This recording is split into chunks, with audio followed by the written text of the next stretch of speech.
ఈ రోజే అతిపెద్ద అమావాస్య. అలాగే శుక్రవారంతో కలిసి వచ్చిన అమావాస్య. ఈ చిన్న పరిహారం చేయడం వలన మీకున్న నరదిష్టి, నరఘోష, నరపీడ, అలాగే చేతబడికి సంబంధించిన బాధలు కూడా తొలగిపోతాయి. ఎవరి కనుదిష్టి అయినా మీ మీద పడితే అది మొత్తము తొలగిపోతుంది. అలాగే మీ దరిద్రము కూడా తొలగిపోతుంది.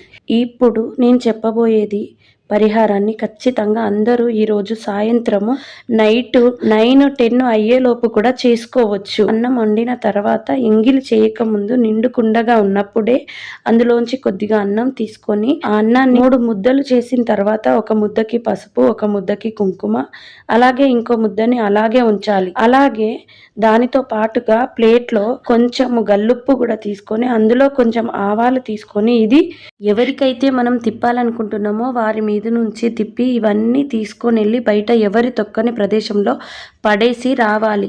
వచ్చిన తర్వాత కాళ్ళు చేతులు మొహం కడుక్కోవాలి. ఇలా పిల్లలకి పెద్దలకి అందరికీ చేసుకోవచ్చు.